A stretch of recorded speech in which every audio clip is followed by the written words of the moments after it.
Hey everyone, today we're diving into something that's super important but often gets ignored when you're learning cybersecurity, your notes.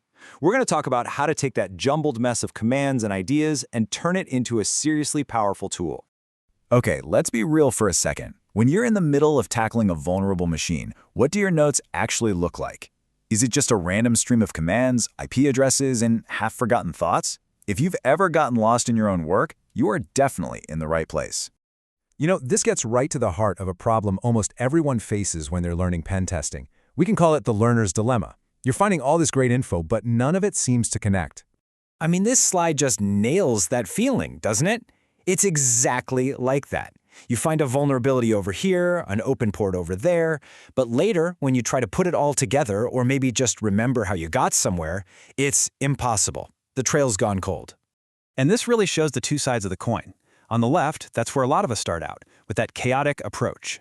But on the right, that's the goal.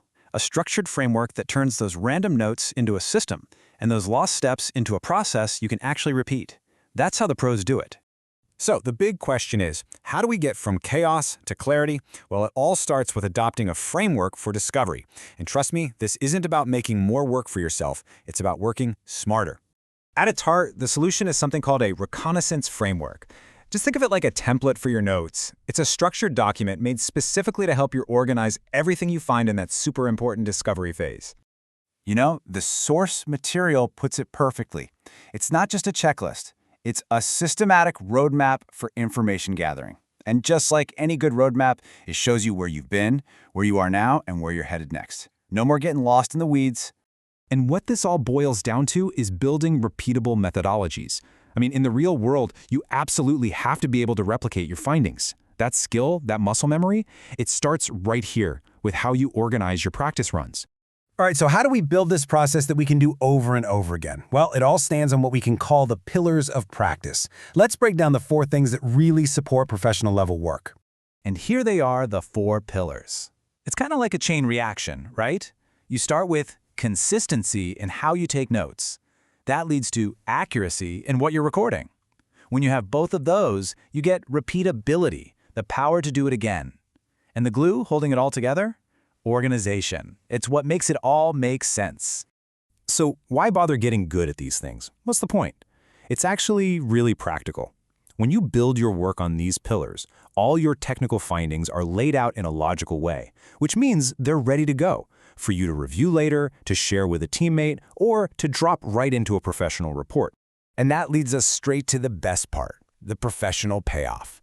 Because when you get this right, the benefits are huge, and they go way beyond just having tidy notes. This right here is the big mindset shift. This is where you stop acting like a student just trying to capture the flag, and you start thinking like a professional consultant, where every single move you make is methodical, deliberate, and documented. So let's just quickly sum up why this is such a game changer. A good framework turns your random practice into a solid methodology. It actually makes your learning more effective because you can go back and see what you did. It builds the exact habits you need for professional reporting, and maybe most importantly, it makes your findings valuable and reusable assets. At the end of the day, what we're really talking about is developing a methodological mindset. That's the bridge that takes you from just learning stuff to actually doing it effectively. This one simple change, just how you take your notes, it's a massive leap forward. It's how you go from being a student to being a practitioner. It's how random practice turns into a real professional process. So I'll leave you with this question. The next time you fire up a VM and start a scan, ask yourself, how are you going to structure your next discovery? The choice is yours. Is it going to be chaos or is it going to be clarity?